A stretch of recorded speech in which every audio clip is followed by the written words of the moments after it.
Keyboards.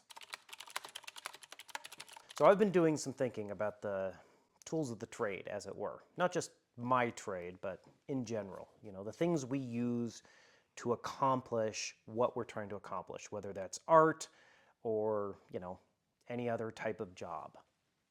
The longer you do something, and the more skilled you get at it, the more particular you tend to get about your tools. You get more experience, you get finicky about how you're trying to accomplish what you're trying to accomplish. And there's a lot you can do with basic tools. Sometimes you don't need really specialized tools, but the specialized tools can let you do things with greater precision, greater enjoyment, and they can be a lot of fun, and they can save you a lot of time. I'm not saying a keyboard will necessarily save you time, but we'll get to that. Now, the funny thing is, the more skilled you are, the less you actually need advanced tools. Because, you take someone who's really good at painting, and they can take a whole collection of ratty, worn-out brushes and still paint a masterpiece. Do new, expensive brushes make that easier? Probably. You'll get a different effect, if nothing else. But you don't necessarily need those high-end tools. And in fact, someone who's less skilled might actually benefit from them more. Although, of course, the master can get more out of the nicer tools. I might be contradicting myself slightly there, but I think you understand what I'm trying to say. Now, when it comes to writing, there's many ways to write. There are many ways to physically write, and I've used all of them. I have written with pencils, I've written with ballpoint pens, I have written with ink dip pens on parchment paper. I wrote about half of Brissinger with an ink dip pen. I've written with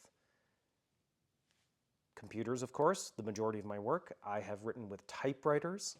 Heck, I've even written with runes, although you can do that in any system. What sort of bothered me over the years, though, is that in today's consumer electronic environment, electronics get replaced fairly quickly. And it used to be, as a craftsman, you would buy a good set of tools, and they could last you your whole career. And you would really come to know and understand and master those tools in a way you can't if you're constantly swapping them out. And obviously tools can get used up and you replace them, and that's fine. But in general, you get a good hammer, you get a good anvil, you get a knife or this, that, something. It can last you for decades, if not years. And with computers, that's just not the case. I think the longest I've ever actually used one computer for writing is maybe 4 years, maybe. And that's just because I wear the computers out. And of course, the software gets out of, the hardware gets out of date. You can still write on it just fine, but if you're trying to do anything else, handle large files from the publishers, it gets difficult. And there's no real ongoing connection with your tool. Now, I know some writers who've gotten around this by still continuing to write by hand or with other tools. I know George R. R. Martin is famous for continuing to write on, I think it's the WordStar text processing program, which I understand because you get this personal connection with your tool. Every time I get a new version of MS Word, I go into MS Word and customize the program as much as I can to make it work the way I am used to working, the way I want to work. So I started this by saying keyboards. What does all this have to do with keyboards? Well, again, it's the physical interface between me and my writing is the keyboard. Now, I've done a lot of my writing with just laptop keyboards. My main computer has been a MacBook Pro for a long time, and these keyboards are, well, they're just membrane keyboards. There are also the Mac plug-in versions of this, like this. It's a full keyboard. I can type very fast on this. There's nothing wrong with this, or versions of keyboards like this, or even just other cheap keyboards. This isn't super cheap, but you know what I mean. I also have a Bluetooth version of this that I'm not particularly fond of because it's super laggy, and that's one thing that will kill a keyboard for me, is any sort of lag between the input and what appears on the screen. So what's the problem with something like this? Because I've done a lot of writing on a keyboard like this. The problem is, again, it's just not very durable, and the physical experience of typing on this as I've gotten older, is just not that pleasant.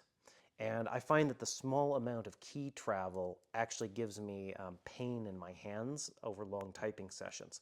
That's part of why I experimented by getting some typewriters. And I like the experience of working on a typewriter, but it's not quite as fast as if it's a mechanical keyboard, excuse me, mechanical typewriter, because you have to avoid jamming all the different letter arms.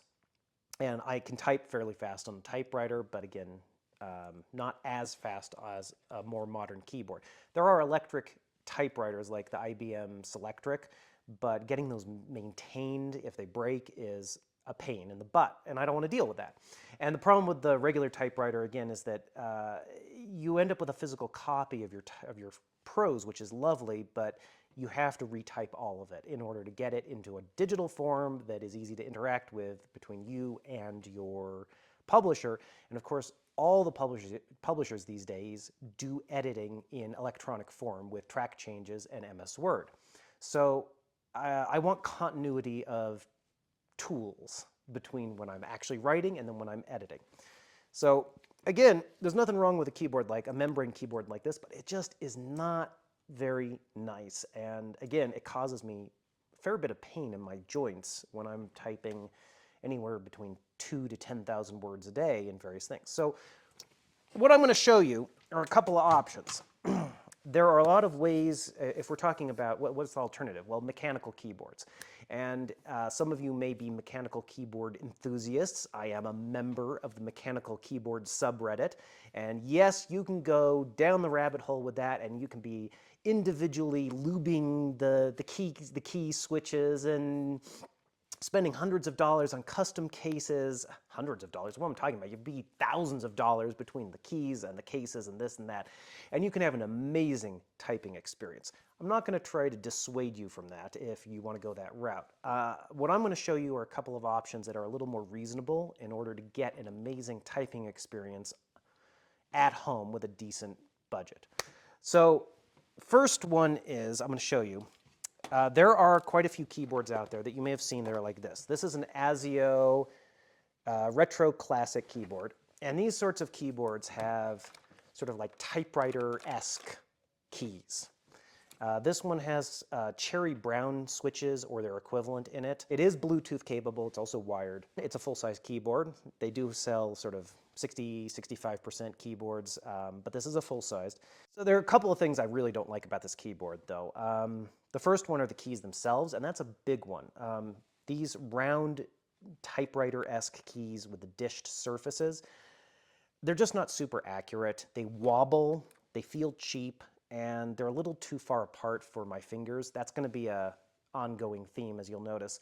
And the other thing is that you can't, because these use a proprietary stem on the keys, you can't just pull them off and put on a different style of keycap the way you can with a lot of keyboards. Also, if you want to replace the switches themselves, they're soldered in. So it would be a pain to do. So as nice as this looks, and there are a lot of keyboards like this, I would not recommend it. So what are the options? Well,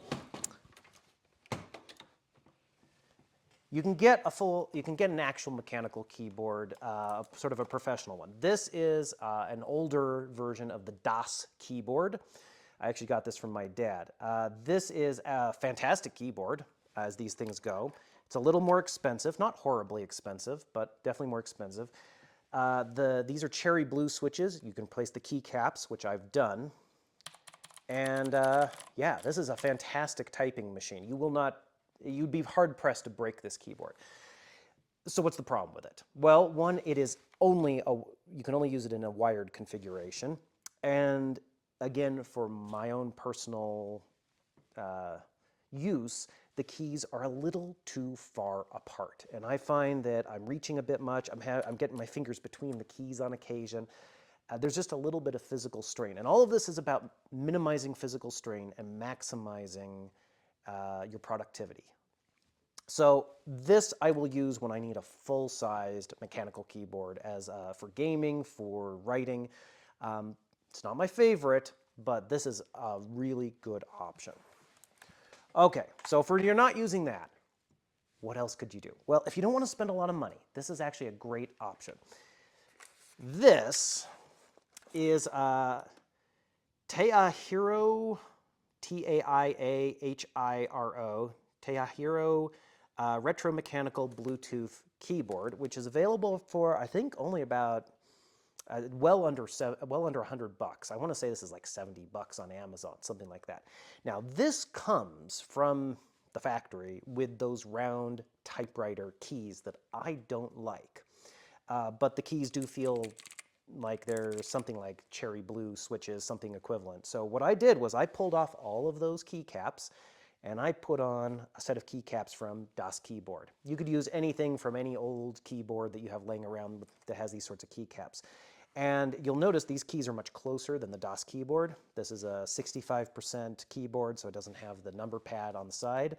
I did have to shave down the shift key in order to get it to fit, which I enjoyed doing. But aside from that, everything works fine. This is a fantastic little mechanical keyboard. It's really fun to type on.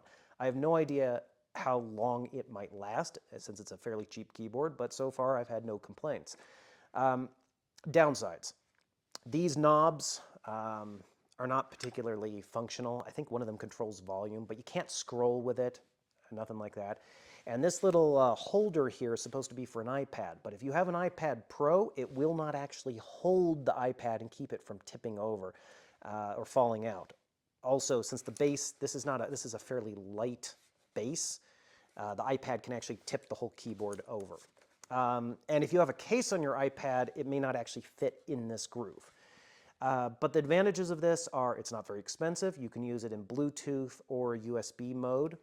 The battery lasts pretty well, and the typing experience is quite pleasurable. Now, if you want to spend a little more money, this is the upgraded version. So you may have seen this online. This is a Quirky Writer. Very similar design as the one I just showed you. It also came with those round typewriter keycaps, which I also replaced. I used double-shot Das Keyboard keycaps for this. I still had to cut down the shift key. You can get smaller shift keys that would fit without alteration, but I enjoy modifying stuff, so that didn't bother me. Everything else was stock as far as the keycaps go. This will hold an iPad without it falling over, an iPad Pro, the large one. This can be used as a return button.